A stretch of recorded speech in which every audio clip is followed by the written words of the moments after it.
Hello, my name is James and welcome to Mirror Domains. About a month ago, I was on a good roll in getting videos out again.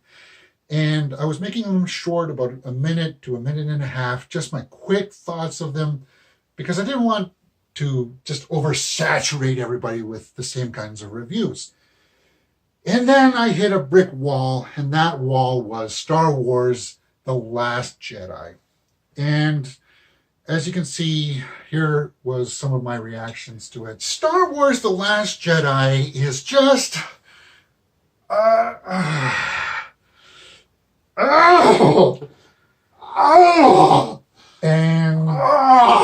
that video went on for about 12 minutes. And I just I can't post this. I'm not saying too many good things about it. And I didn't want to take the backlash from the fans for saying something bad about their precious franchise. But then, as the month went on, people sort of started to side with me, and people were kind of split down the middle. Yes, it's a divisive film, and I came out on the side that it's really not that good. I gave it a 5.5 out of 10. Here are some of the excerpts from that original video and just how I felt about it. Okay, did I like this movie?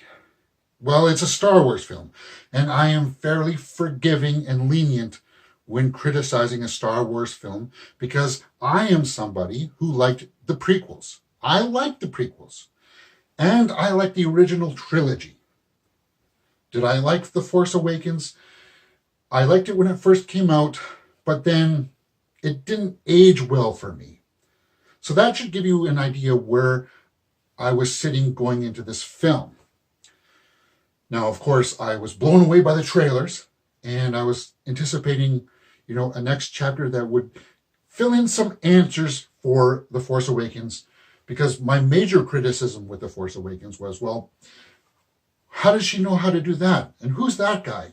And, I don't know what's really going on here. How can she possibly know how to do all of this stuff?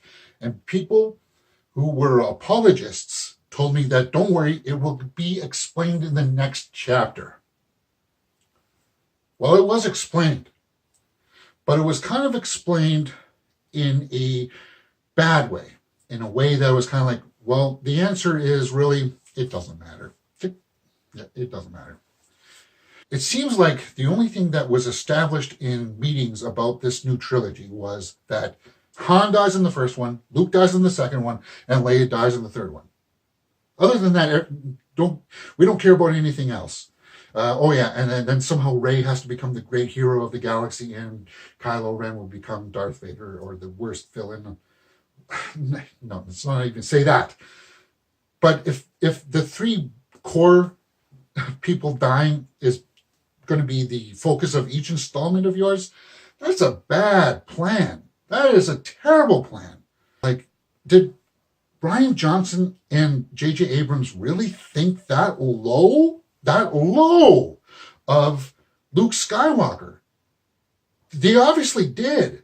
And I'm not giving that a pass. And most people out there are giving it a pass. I wouldn't, guys. I would not give it a pass. And because of that, I'm torn. I don't want to give this a review. I don't want to even talk about it. It was the most disappointing movie of the year for me. So for that, I'm going to tell you straight up, this is my least favorite Star Wars film ever made. This movie has some great ideas, some good ideas, but it's just set in a universe where I'm these are not my Star Wars films. And I can understand it now when people were watching the prequels and they were saying, well, these are not my Star Wars films. Star Wars: The Last Jedi is just...